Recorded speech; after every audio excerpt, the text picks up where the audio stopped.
welcome back. It is March 15th, 2025.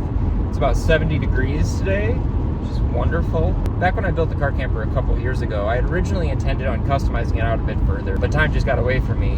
So this week I'm going to spend some time doing some repairs and upgrades that I've been kicking around for a while. For me, this kind of process always starts with a brain dump like this. I get all my ideas out into paper without any form or structure.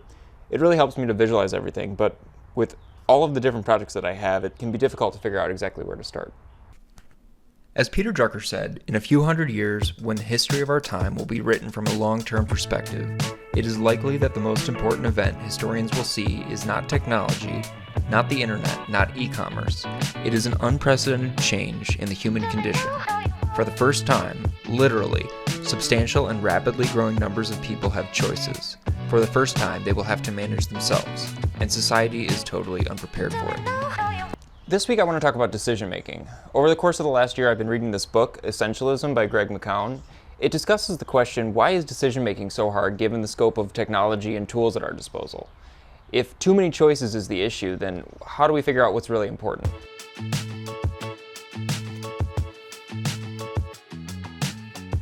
The word priority came into the English language in the 1400s. It was singular. It meant the very first or prior thing. It stayed singular for the next 500 years. Only in the 1900s did we pluralize the term and start talking about priorities.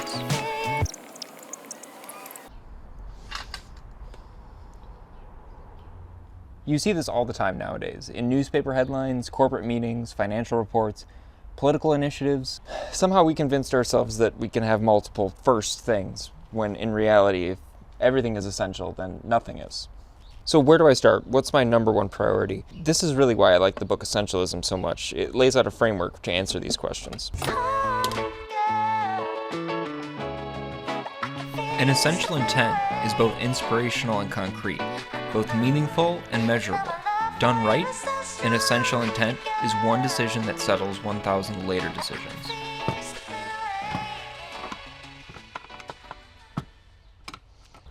So what do I actually need? What do I need while I'm in bed? What do I need while I'm cooking? These are the questions to answer that will eliminate 1,000 other questions.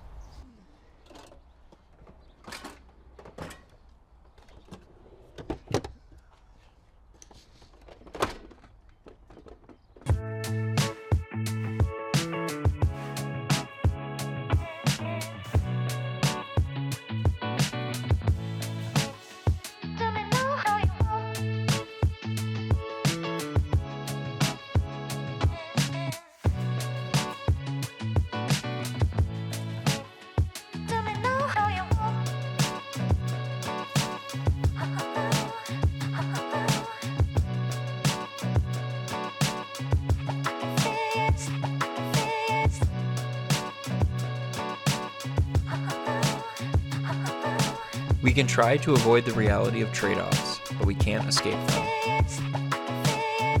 I can try to work on all these projects at once, but at some point they're all going to start conflicting with each other. I want more storage and a cleaner setup. I want more accessibility and minimal clutter.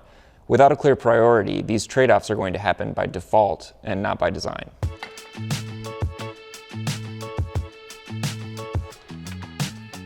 All right, this is Johnson & Johnson's credo. It was carved into stone back in the 1940s, and it clearly lists the responsibilities of the company in priority order. We believe that our first responsibility is to the doctors, nurses, hospitals, mothers, and all others who use our products. First responsibility. Not one of our responsibilities. Just one, clearly defined. This ended up helping them make decisions later on in the 1980s when they had a tampering crisis. The book goes into more depth on this if you're interested.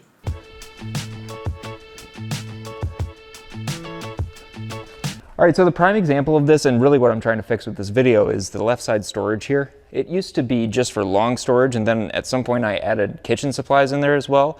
And in reality, it hasn't been working out for either of those two purposes. So I'm going to redesign it.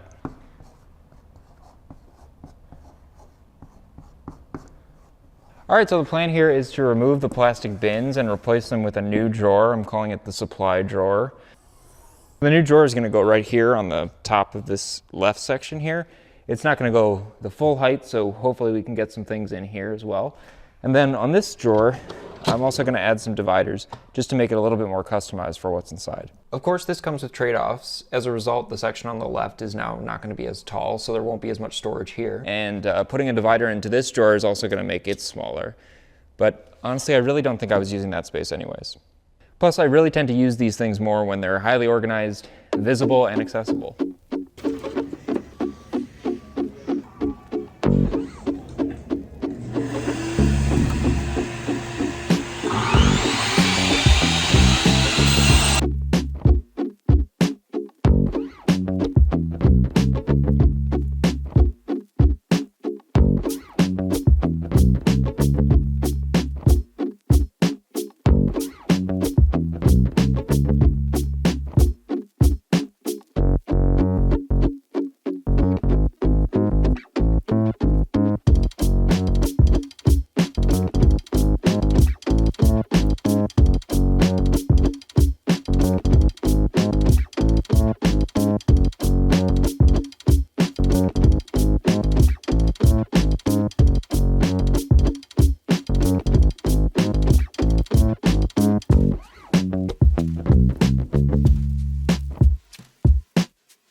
Well, I'm really happy with how this came together. It only took me a couple hours to build.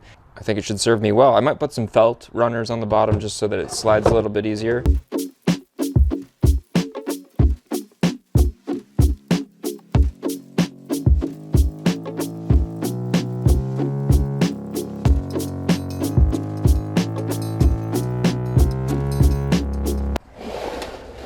All right, so I want to talk about the final design of this drawer now that I've got everything inside it that I think I might want. I went through both the kitchen drawer and the new drawer to kind of figure out what exactly would work best in each.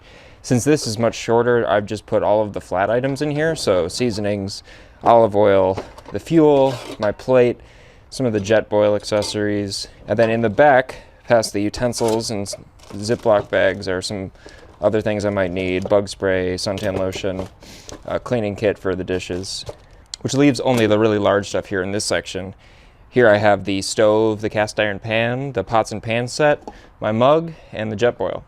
In addition to this drawer, I also used this as an opportunity to set some structure for this space.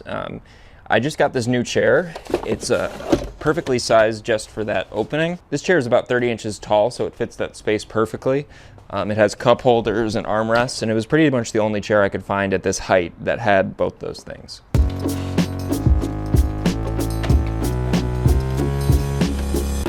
And beyond the chair and the new drawer, we can also store extra long items in here. Right now I have my hammock tent, and then below that in the trunk compartment is where my sleeping bag is. So I'm really happy with the final design of this drawer. I think it's going to serve its function perfectly. It still leaves ample space below to store extra long items and allows me to get a chair in on the left side. My next video is going to be about the gear I've been using in my car camper for the last couple years. So if there's any specific piece of gear that you're interested in, let me know down below. Until then, I'm looking forward to getting out and testing this out with some new recipes.